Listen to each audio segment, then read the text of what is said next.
आप सभी का स्वागत हमारे नए वीडियो में। तो आज की वीडियो हम लोग क्लास 9 का chapter number 2 shaping of the earth surface जानेंगे। हम लोग आज की वीडियो में जो हमारा ज्योग्राफी का चैप्टर नंबर 2 है shaping of the earth surface, वो हम लोग पढ़ेंगे।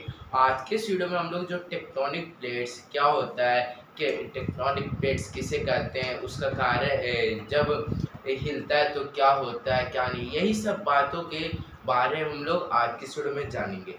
तो हम लोग बेसिकली आज की वीडियो में क्या देखेंगे कि टेक्टोनिक प्लेट्स क्या होता है।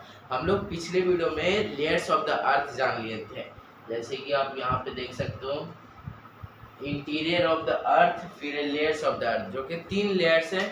Crust, mental, core. क्रस्ट होता है जो सबसे ऊपर वाला पार्ट होता है, सेकंड मेंटल, मेंटल मतलब जो बीच वाला, और थर्ड कोर, कोर मतलब सबसे जो नीचे वाला। कोर सबसे ज़्यादा मतलब मेंटल सबसे ज़्यादा गर्म है, और कोर कोर क्योंकि क्रस्ट ज़्यादा गर्म नहीं है। तो हम लोग जानेंगे क्या, एक मिनट। तो हम लोग आज की इस वीडियो में क्या जानने वाले हैं, ये ब्लैंक हो गया। तो थ्योरी ऑफ प्लेट टेक्टोनिक्स, मतलब टेक्टोनिक्स प्लेट के बारे में जानेंगे कि प्लेट टेक्टोनिक प्लेट्स होता है क्या। तो मैं आपको बता दूं कि जो अर्थ है, अर्थ के अंदर क्या है कि वो बस एक गोल नहीं है। अर्थ के अंदर बहुत सारे चीज़ें, जैसे कि पहाड़ है, माउंटेन है, पहाड़ है, फिर इधर एक नदी है, ये सब बहुत सी चीज़ें हैं। पर उसके अंदर भी हम लोग देखा कि लेयर्स है, पर उसके अंदर भी क्या है कि क्रस्ट के जो नीचे है वो एक प्लेट बिछा हुआ है, मतलब प्लेट मतलब टुकड़ों टुकड़ों में बटा हुआ है और प्लेट बिछा हुआ है, जिसके कारण जब वो उसमें क्या है कि जब वो मूवमेंट होता है तो जिसके कारण अर्थ हमारा हिलता है, और जब अर्थ हिलता है तो बहुत सारे पहाड़ बनते हैं, फिर वैलीज बनते हैं, ये सब चीज़ें होता है जब टेक्टोनिक प्लेट्स मूव करते हैं। तो यही सब कारण है टेक्टोनिक प्लेट्स मूवमेंट का।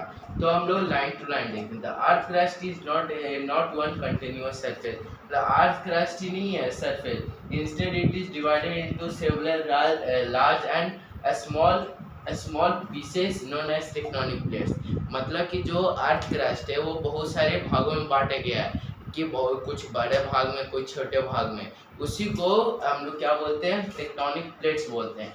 This plates rest on the semi molten mental beneath them and the are constantly moving through very slowly।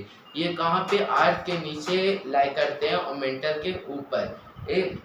और ये क्या कि हमेशा हिलते रहते हैं, जैसे कि अभी हम लोग खड़े हैं फिर भी जो टेक्टोनिक प्लेट्स वो मूव कर रहे हैं, पर हम लोग को पता क्यों नहीं चल रहा है, क्योंकि वो इतना धीरे मूव कर रहे हैं कि हम लोग को पता ही नहीं चलता। जैसे कि अगर हम मान लीजिए आज जैसे आप एयर को नहीं, हवा को नहीं देख पाओगे, हवा नहीं चल रहा है, तो क्या वो हवा नहीं चल रहा है, चल रहा है, पर हमको आंखों से दिख नहीं रहा है और हम लोग को महसूस नहीं हो रहा है, इसलिए हवा तो हमेशा चलता है। तो उसी तरह है टेक्टोनिक प्लेट्स, हमेशा मूव करते रहेगा। The theory of tectonic plates explain how this plates move and how there interaction with one another shape the earth surface. इसमें थ्योरी हम लोग को ये बताते हैं कि दोनों में इंटरेक्शन क्या है, दोनों में मेल क्या है, यही सब हम लोग को क्या कौन बताता है, टेक्टोनिक प्लेट्स का जो थ्योरी हो। टेक्टोनिक प्लेट्स का बेसिकली बता दूं कि यहाँ पे अगर हम लोग फिगर ऊपर करेंगे, ये क्या आ गया, हाँ, तो हम लोग ये फिगर ऊपर करेंगे तो ये सब जो आप रेड देख रहे हो वो क्या है कि टेक्टोनिक प्लेट्स, इसी टेक्टोनिक प्लेट्स के ऊपर जो ये सब यूरोपियन प्लेट्स, अफ्रीकन प्लेट्स है वो है। अब जो कॉन्टिनेंट है, जो क्रस्ट मतलब जो भी जमीन है वो टेक्टोनिक प्लेट्स ऊपर है। तो कितने कौन कौन से टेक्टोनिक प्लेट्स हैं उसके नाम दिया हुआ है। इंडिया कौन से टेक्टोनिक प्लेट्स पे, तो इंडियन प्लेट के ऊपर है। इतना देख लिया। अब मूवमेंट ऑफ टेक्टोनिक प्लेट्स देखते हैं। तो movement of tectonic plates, tectonic plates form the earth surface and float on the semi molten layer of metal beneath them. मतलब जो टेक्टोनिक प्लेट्स है वो कहाँ है, surface from the earth surface and float on semi molten, मतलब कि जो molten है मेंटल के ऊपर, जो भी मैग्मा है उसके ऊपर फ्लोट करता है, वो जो हमारा अर्थ है उसको सरफेस को बनाता है। जैसे पहाड़ है, जब दो टेक्टोनिक प्लेट से जब टकराएगा तभी क्या कि पहाड़ ये सब बनेगा। जैसे कि हिमालय कैसे बना, जब दो टेक्टोनिक प्लेट्स आपस में टकराए जिसके कारण मतलब फोर्स लगा और उतना विशाल सा क्या बन गया, पहाड़ बन गया। यही ये क्या करता है, टेक्टोनिक प्लेट्स अर्थ के सरफेस को फॉर्म करता है। There movement is gradual but continuous, उसका मूवमेंट भले ही कम हो पर वो हम हर समय लाइक 24 इंटू टाइम नहीं, 24 घंटे हमेशा लगातार चलता है, 24 मतलब हमेशा चलते रहेगा। जैसे कि हवा चलता है उसी तरह जो टेक्टोनिक प्लेट्स भी मूव करते रहेगा। A gradual over millions of years, this movement leads to the formation of landforms and is responsible for natural events such as earthquakes and volcanic eruption। इसी कारण से जब बहुत करोड़ों अरबों खरबों सालों से जब ये मूव कर रहा है तो इसमें क्या कि जब ये दोनों टकराते हैं और जिसके कारण क्या बनता है, लैंडफॉर्म्स, मतलब कि कहीं पे ज़मीन ऊंचा है कहीं पे नीचा है, वही सब। फिर नेचुरल इवेंट में आ गए जैसे अर्थक्वेक, भूकंप, वोल्केनिक एरप्शन, जब लावा बाहर निकलता है, फिर अर्थक्वेक, फिर लैंडस्लाइड, ये सब क्या है, नेचुरल इवेंट्स हो गया।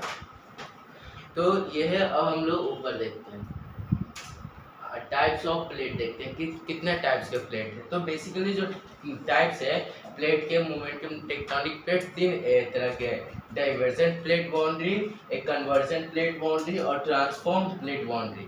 क्या डाइवर्जेंट में प्लेटफॉर्म में क्या होता है कि जब दो प्लेट आपस में टकराते हैं, जैसे ये दो प्लेट है और ये आपस में टकरा है, तो जिसके कारण जो यहाँ का एरिया उठ गया, ये तो इसी को हम लोग क्या डाइवर्जेंट बोलते हैं। और फिर कन्वर्जेंट मतलब कि जब दो आपस में टकरा रहा है पर एक नीचे घुस गया और एक ऊपर चला गया, इसको हम लोग कन्वर्जेंट बोलते हैं। जैसे फिगर में जब दोनों टकरा रहा है पर ये नीचे घुस गया और ये सामने आ गया। और जो ट्रांसफर प्लेट बाउंड्री में होता है कि जैसे कि ये दो प्लेट है पर ये ऐसे नहीं टकराएंगे, ऐसे ऐसे करके टकराएंगे, मतलब टकराएंगे नहीं, हिलेंगे, जिसके कारण अलग लैंड फॉर्म हो। तो इसी को हम लोग क्या बोलते हैं, ट्रांसफॉर्म प्लेट बॉन्ड।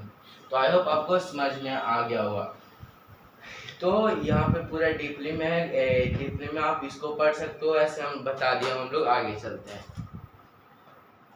ये क्यों, हाँ, तो अब हम लोग वेदरिंग एंड इरोशन पढ़ेंगे। वेदरिंग एंड इरोशन क्या है? वेदरिंग ये नहीं कि जैसे कि वेदर क्या है, क्या वेदर क्लाइमेट, ये सब के बारे में। वेदरिंग मतलब है कि जब कोई पत्थर, मतलब बहुत सारा बड़ा पत्थर या छोटा पत्थर जब टुकड़ों में टूटते हैं कोई किसी भी नेचुरल कारण से, उसी को हम लोग वेदरिंग बोलते हैं। मैं फिर से बता दूं, जैसे कि ये पत्थर है, इसके ऊपर हवा चलते गया तो ये घिस जाएगा और टूट जाएगा।